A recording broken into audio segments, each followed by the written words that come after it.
You can guarantee that you're going to hear some of the most ridiculous comments as to the death of Pope Francis, of Bergoglio. You're going to I guarantee you're going to hear from people who have no earthly idea anything about the papacy, the history of the papacy, nothing. But they feel that they can comment on everything. And by the way, they can. It's a free country. But you hear this absolute unleashed, unvarnished, unapologetic, focused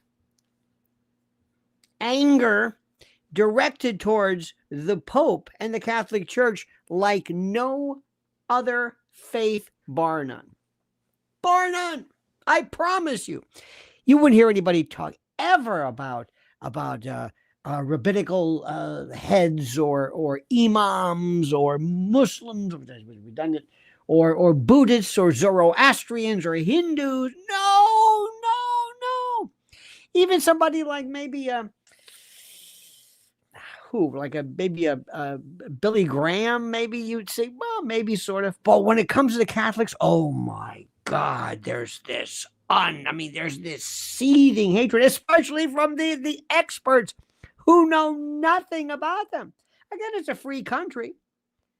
But just as you're able to say what you think, I'm able to say what I think. You can say whatever you want, but most people are so out of it, it's not even, they have no clue.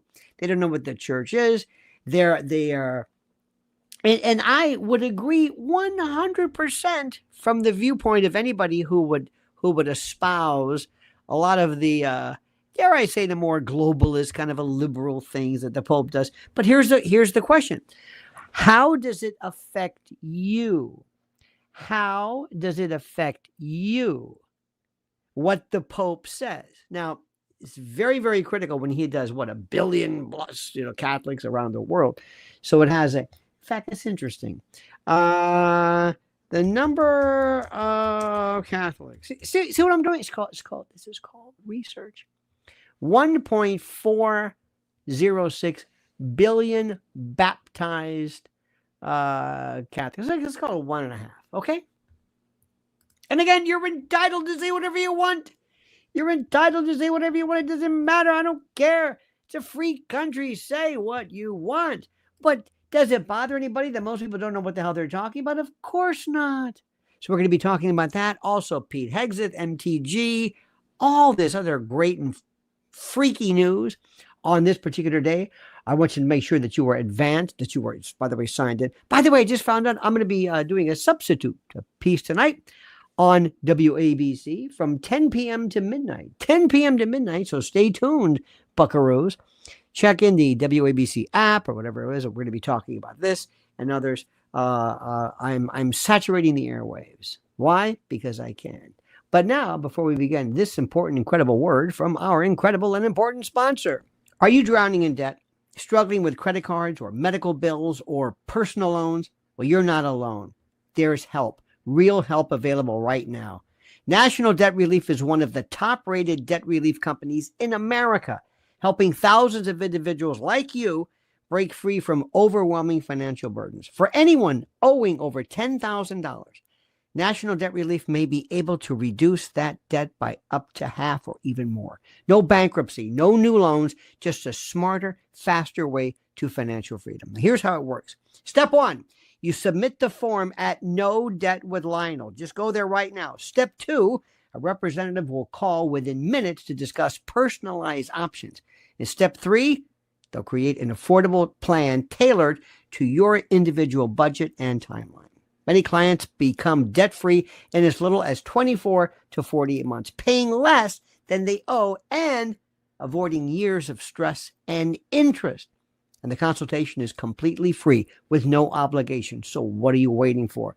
Why keep dodging calls and watching interest stack up? So go right now to NoDebtWithLionel.com. That's NoDebtWithLionel.com. This could be the turning point, the step toward peace of mind, control, and a fresh start. NoDebtWithLionel.com. Go now. My friends, I do not believe it would be beyond the realm of possibilities for me to suggest that the battle The battle, perhaps, for the soul of Rome begins now. Where is the direction of the church going with 1.5 billion Catholics? Where is it going? And as you know, my dear friends, following the death of Pope Francis Bergoglio, speculation is mounting over who will succeed him. Leading contenders, they say, include both traditional cardinals and progressive figures, setting up what many believe would be a defining moment for the Catholic Church's future. Now, according to reports, whatever that means, from whomever, a growing number of Catholics and church insiders are predicting a sharp turn toward tradition. Now, if you believe that, if you think anybody's got an inside track, you're out of your mind. You have they don't care what you say. This is the church. They don't care. This isn't American Idol. This is, they do. Oh, no. Critics of Bergoglio, who clashed with some of his perhaps progressive stances on immigration or climate change. I mean, I think he even agreed with or met with or extended something to Greta Thunberg, his same-sex blessings, when he even said one time, when asked about gay priests, where he goes, "Who am I to judge?" Who are you to judge? You're the Pope. Anyway, they're hopeful that the next Pope will restore doctrinal clarity, pellucidity, ladies and gentlemen, and moral authority. This is what people are saying. And there are some reports, I think Breitbart was reporting that several top papal candidates are considered strong conservatives, signaling, I would hope, what would be a dramatic course correction for the Vatican, because it's important. The Vatican, what happens affects the world. And it also reflects Europe and how the rest of the country and humanity is dealing with it. Now, Marjorie Taylor Greene, oh boy, she did it now. Marjorie Taylor Greene, her faith tested by fire. Representative Marjorie Taylor Greene is under fire from, I know the Catholic League is furious for criticizing Pope Francis hours before his death, accusing him of promoting globalist values and turning the church into a political weapon. I mean, this is her right to do it. But her remarks have drawn backlash from across the political spectrum. Critics are now saying, this is just not right. This is no good. Critics are calling them ill-timed and disrespectful. And MTG defended her comments by saying, look, Catholics deserve a leader focused on Christ, not climate change or open borders. Now, wait a minute. Many people would say, listen, with all due respect, MTG, you're okay. We love all your stuff, but this ain't your game. This is the Catholic Church. This is doctrinal, synod, proclaimed theology. This is orthodoxy that you frankly know nothing about, and it does not, dare I say, make a corollary. Let me ask you this question. What do you think I hate to even suggest this. It's almost blasphemous and heretical in and of itself to suggest this. But what do you think Jesus would say? What would Jesus say? You think Jesus would be for climate change, maybe? Or would Jesus say, this is ridiculous, this is the globalist, this is a Clausian, Schwabian nonsense. What about open borders? Now, I don't know about you, but I could see Jesus. This again, who am I to even say this? But I can see Jesus saying, "Well, there has to be some kind of rule and order. You can't, gates and bars and I mean, after all, there was a rock in front of the tomb for reasons. There are these things, and the controversy has reignited the debate over the Pope's legacy and the role of politics in the church and vice versa. So keep an eye on that one. It's always important. Remember, when, the old expression, too soon, there are people who love this man and love the Pope, and they show a papal connection that few people can understand unless you've been around it. Now, the war for the church is far from over. What about Archbishop Carlo Maria Vigano, who responded to the death of Pope Francis with a scathing statement? Oh, this guy's accusing him of crimes against the faith. Vigano, who was a long critic of the Vatican and globalism, warned of divine judgment and a need for reform. Now, as you know, he was formally excommunicated by the Vatican for schism. Now, there's if you look at some of the authorities, ChatGPT and others, some say no, he wasn't excommunicated. Others say yes, he was. They say no, he was excommunicated, not merely relieved of duties. The Vatican's dicastery for the doctrine of faith. I love these names. I don't know what the dicastery is. Anyway, announced on July 5th of last year that Vigano was found guilty of the canonical crime of schism to his, quote, refusal to recognize and submit to the supreme pontiff. Number one, his rejection of communion with the members of the church subject to him, and of the legitimacy and magisterial authority of the Second Vatican Council. That's it. That is it. They don't fool around. That's the way it is. This isn't subject to debate. We're not going to go online. You're not going to tweet about this. And this resulted in an automatic excommunication, latae sententiae.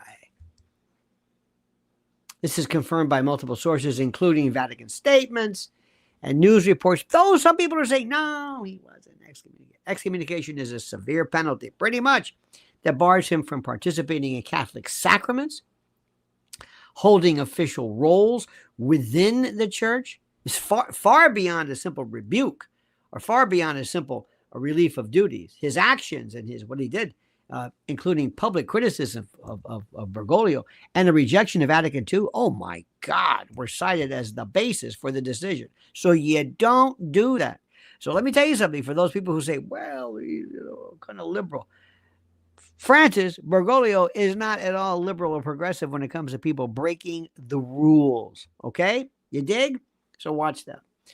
I kind of like there to be rules. It's not me. It's up to you. It's his church to run. But I like there to be rules. Now, elites. The next one, thrived while you were locked down. Do you know that Fauci's net worth reportedly doubled during the darkest days of the COVID-19 lockdowns? This is according to a government watchdog group. As Americans suffered job losses and shuttered businesses, Fauci, that crook, his personal fortune ballooned thanks to investments and taxpayer-funded perks. Many people, critics indeed, and others, are saying it's just more evidence of how Washington elites profited off panic while mainstream people, you and me, paid the price.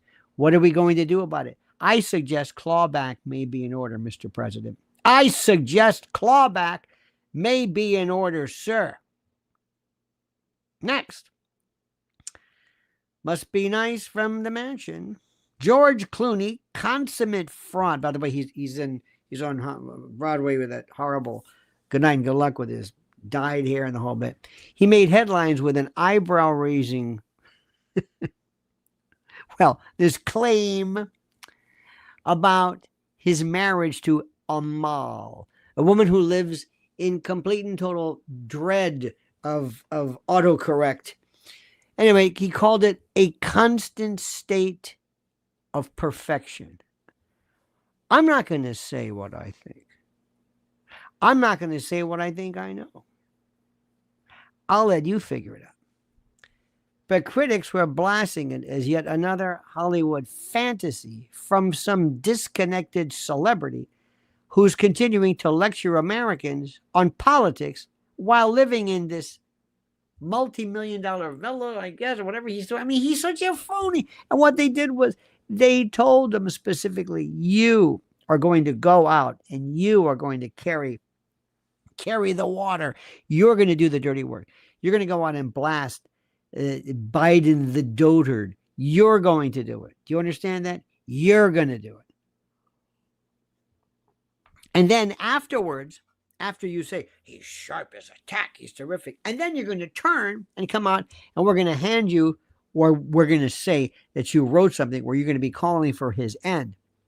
Now, he made a deal, in my opinion. Don't be surprised if they said, okay, what do? We'll get you the Tony. Why? Because that stuff's all bought off, and please. Ahead of time. Listen, if the Tonys were legit, you wouldn't have eliminated a woman right off the bat because she dared to express particular ideologies that were not consistent with the radical left. Okay? I despise him. Next, gold bars, dirty deals, zero shame, and hillbilly music. Nadine Menendez, the wife of disgraced former Senator Bob Menendez, has been, it's true, convicted in connection with the now infamous gold bar bribery scandal. Classy, really classy. They really knew what they were doing. The case is, of course, as you know, he was the former senator, or the senator of New Jersey. The case revealed a stunning, blatant web of corruption involving foreign cash and influence peddling and bribery. And many people are asking, when will Bob himself face real consequences? Well, I think we know what's going to happen with that one. That was one of those ones where, what do you do as a defense lawyer? What's your defense? I know this looks bad. I know there's Cadillacs and cars, and I know there's gold bars, and I know they're texting. But you see, there's a perfect explanation for that. I don't know what it is, but I'm sure I'll think of something. How about this, my friends? Justice delayed must apparently not be justice denied. That's right. House Republicans have formally asked the DOJ to criminally charge Andrew Cuomo for his cover-up of COVID nursing home deaths. That's right. After years of stonewalling and doing this, Andrew Cuomo may finally face a reckoning of sorts for policies that critics say led to thousands of avoidable deaths. This is a man, by the way, responsible who gave us everything from congestion pricing to no bail in jail. I mean, I have absolutely no faith whatsoever in anything even resembling a sentience in the city and the state of New York. But the good news is I think at least Stefanik may be running for governor, and I know Curtis Lee was going to be running, who I would vote for in a heartbeat. Now,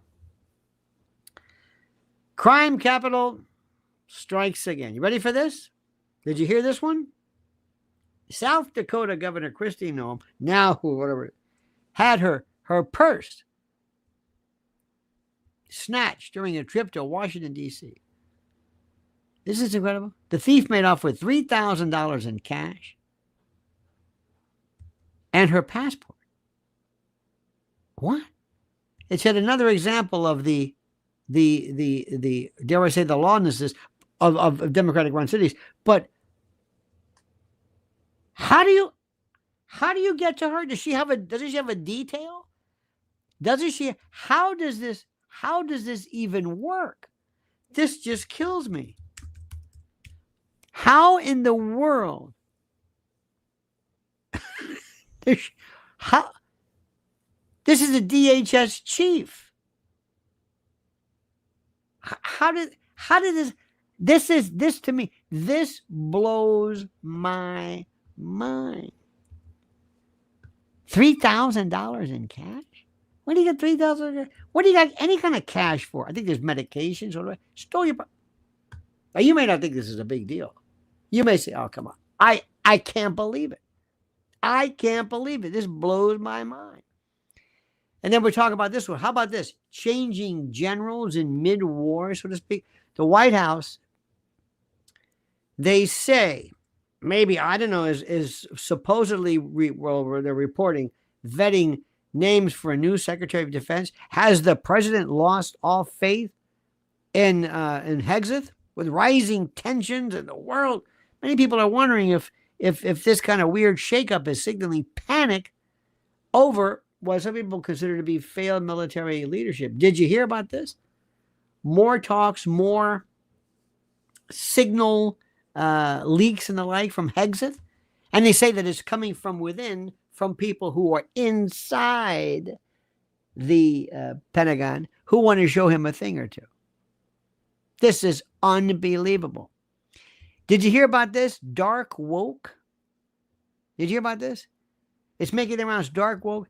It's trying to combine progressive politics with dystopian aesthetics or something. I'm not even sure.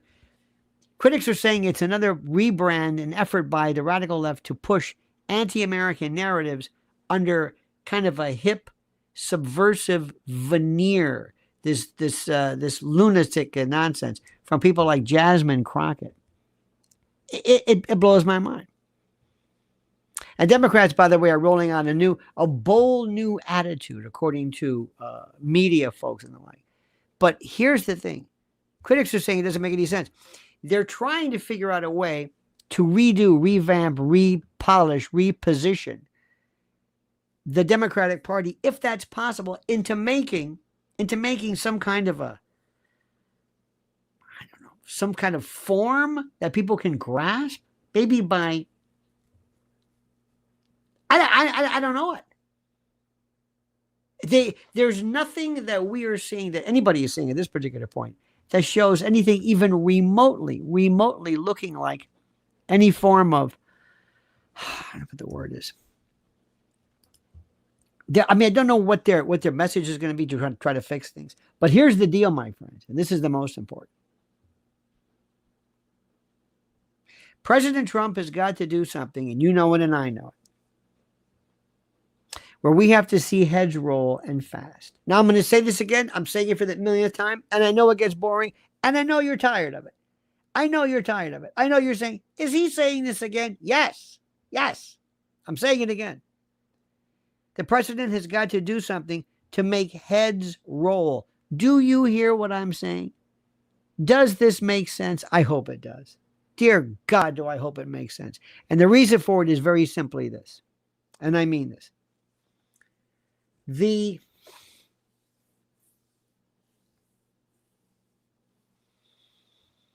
thing that scares me the most, well, aside from AGI and everything, is the fact that we have midterms coming up. And it seems like the Democrats are just kind of sitting back, and they're out protesting and doing their thing with their 50-51, But the president has been, I think, less than active in finding one person. How much do you want to bet the person who stole Kristi Noem's purse doesn't even get a slap on the wrist? Does this make sense to you? Does that make sense to you? This is the part I don't understand. This is the part I don't understand. I'm serious about this. I don't get any of this. And I know you're the same way. And I know many of you are sitting back and saying, what's going to happen regarding the Pope?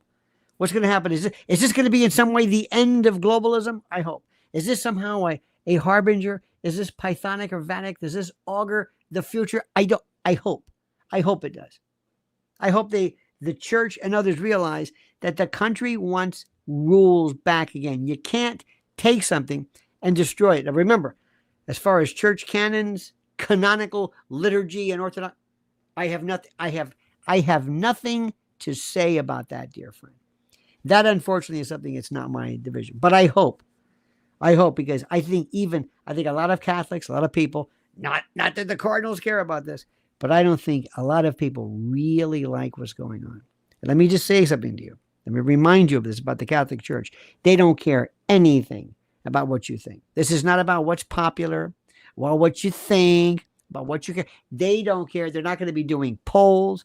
They're not going to be asking anybody opinions. They're not going to be they're not going to say, what do you think? They're not going to be passing out, doing polls or kind of online, X or Twitter poll. No. They have been around since day one. I think I hope you saw this. I had a very interesting piece regarding some part. Did you know this?